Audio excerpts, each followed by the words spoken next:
What's up, guys? Coach Vass here. Thank you for joining me with OTF Audio Daily Beats. As always, if you're new, appreciate you tuning in, listening to me talk about these workouts.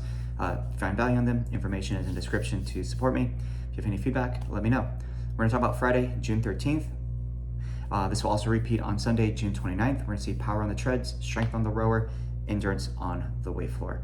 Talk about the 2G, talk about the 3G.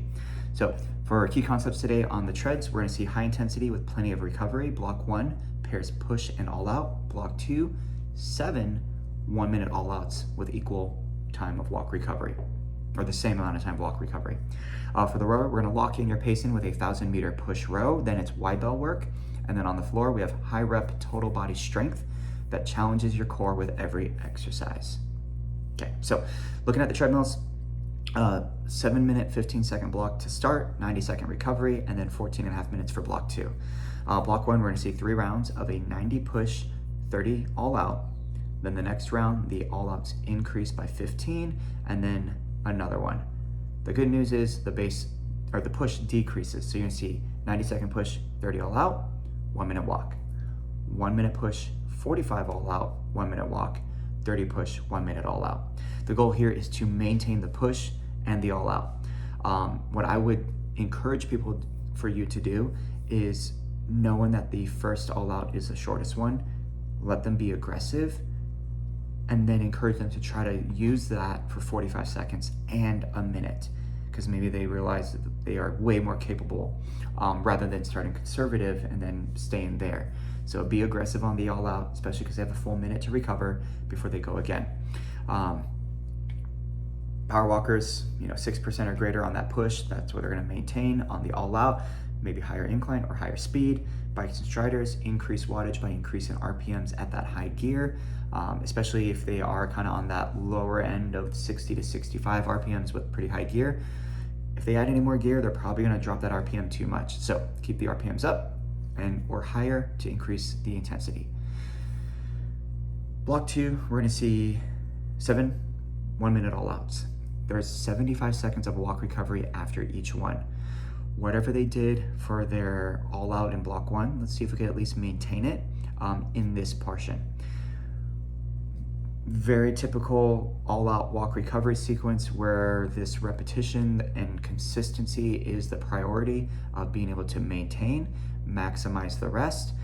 As they do this, accumulating fatigue, heart rate response will slow down over time. Okay, so the first 2-3 rounds during those walk recoveries, heart rate's going to come back down pretty quick. People might get that false sense of security of like, oh, my heart rate's back down in blue, I'm going to get back to base. But if they are truly going for that maximal effort of a 1-minute all out, over time, heart rate is not going to come down as quickly or as low, really. So by that 4th, 5th, 6th all out, they'll probably regret getting back to base so soon. So encourage them to take the full 75 seconds to walk. Also, peaks and valleys. Okay, this is your opportunity to train your heart to become stronger by contracting faster over time rather than just letting it coast, let it drop, let it fully recover, and then maximize that effort. When you look at this one, as the coach, keep in mind, saying the all-out walk recover over and over and over does get very, very redundant. So thinking of ways of how you can entice the members when it comes to the presentation of forecasting, because they know what an all-out is, they know how long they're going to do it for, they know what they're going to feel like. So ways to kind of mix it up is, obviously, can you get uncomfortable or very uncomfortable? Will you get very uncomfortable? Who's going to maintain? Who's going to take that full walk recovery, right? Those are ways to kind of mix it up and get people to engage and listen to you. Bringing on the benefit of sprint work like this, or high intensity work and maximal recovery, and the benefit of developing, mental strength and toughness is another thing you can always draw attention to. When we look at the rower weight floor side, unique-ish warm-up for the rowers. They're going to start with their normal base row, but they're going to do it for a full 4 minutes. Then they're going to rack up their handle. You have a minute to explain what's going to happen next. If you have the Y bells, they're going to grab Y bells. Otherwise, they could do a dumbbell or med ball. Okay.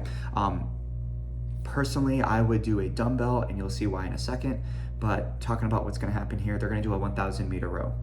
Strength focused row, 22 to 26 strokes per minute. The goal is to establish a split time in the first half and then maintain or decrease their split time. Today's a good day where if people have done the 2,000 meter row benchmark, maybe they use the estimated split time they need for that, just to get a feel for it and emphasize more power through the legs, more engagement of the core, stronger arms, so they generate more power per stroke on that back half, as opposed to just more strokes in general, okay? Once they found what their base was in the warm-up, I would encourage them to pay attention to what their split time was during that. A push split time is generally somewhere in the range of like 3 to 10 seconds under their base, right? It's a big range because everyone's gonna be a little bit different in terms of fitness and intensity of what they need for that day. But obviously whatever their base was, we should be below that when it's time to work. For the decrease in the second half, it doesn't have to be much, 1 to 5 seconds really. So they go from like a base push, and then they take it to a push all out, okay? When they finish that 1,000 meter row, they are done, but then they go into their 2 Y-bell, med ball, dumbbell exercises. The first one is a squat to upward rotation. So the weight is gonna be here. They'll do a full squat as they stand up. They're gonna rotate, pivot, and then press overhead and then back down. They're gonna do all that to one side, then the other. So they could do a dumbbell with that one, which would make sense. If you don't have the Y-bells, med balls are fine for that as well. The complicated one is the next one. It's gonna be an overhead alternated march in place. So weight is overhead, one knee up, back down, other side, back down. If they do a dumbbell, it could get a little scary holding that overhead. Obviously with the med ball, they're able to squeeze it. If they do a dumbbell, maybe hold it like how they would for like an overhead tricep extension.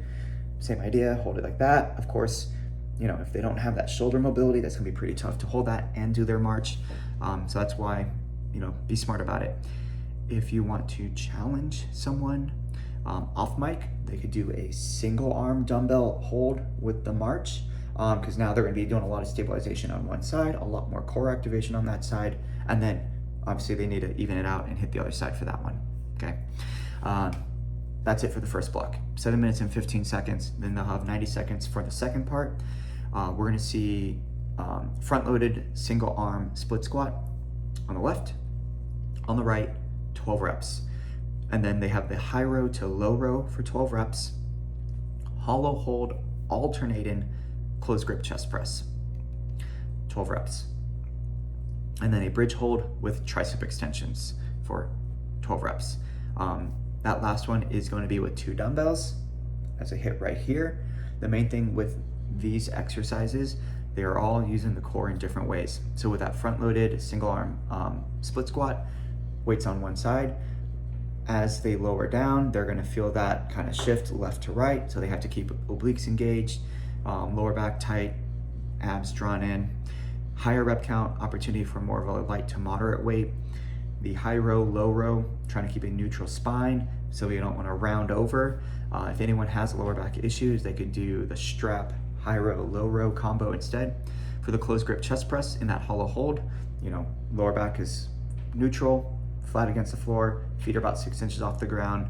I tell people, like, do your best banana impression with that. So for some people that visually makes sense, because we want that crunch in the abs rather than an arch in the lower back. And it is a closed grip, so elbows are tucked in, hitting some of the triceps. Which of course then bridge hold, tricep extension, some glute engagement, some more spinal stabilization. It's 2 dumbbells, tap in here. Very tough movement, so go light with that one. And they're gonna repeat that. The finisher will be their choice of either 1 minute of the high row, low row, or 30 seconds per side of that single arm split squat with the dumbbell on the shoulder. Looking at the 3G, we're gonna see 2 blocks on the treads and on the rowers, and then 1 long block on the weight floor. For the treadmills, we'll have 3 rounds in block 1, just like in the 2G. All the efforts are decreased slightly, so they'll have a 1 minute push, 30 all out, 45 push, 45 all out, 30 push, 1 minute all out. Also 1 minute walk recoveries between each one, okay? I would approach it the same way, get them to be aggressive on that 30-second all out, and then can they maintain that for the 45 and the minute? That way they definitely need those walk recoveries on the other side, okay? On block 2, same setup as the 2G with all outs and walks. It's gonna be 45-second all out and a 75-second walk recovery. There's only 4 rounds here though, instead of 7, okay?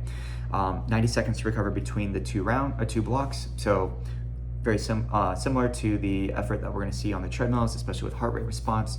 When it comes to the rowers, it's going to be set up the same way, but now they only have 6.5 minutes for their 1,000-meter row, and then they'll do the same circuit until we call time.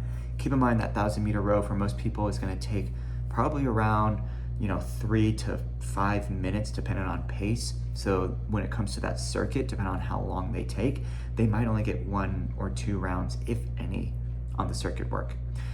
Block 2, the good news is it's a little bit longer block, 6 minutes and 45 seconds. The row is cut in half. It's a 500-meter row, still 22 to 26 strokes per minute, same goal. Establish split time in the first half and then maintain or decrease in the second half. Ideally, they should be able to finish this 500-meter row in half the time or less than the 1,000-meter row, okay? And then they're gonna see the same circuit. So if they weren't able to get to it the first time or not that many rounds, they'll get more time here, and then they will finish with a 45-second all-out row. For the weight floor, it is that second block, but they only get the choice, or they don't get the choice on the finisher. It is just the high row to low row. So they still have the split squats, they have the high row, low row, they have the closed grip chest press, bridge hold tricep extension, all the fun stuff. There you go. All right, once again, Friday, the 13th, and Saturday, the 29th. Coach it down.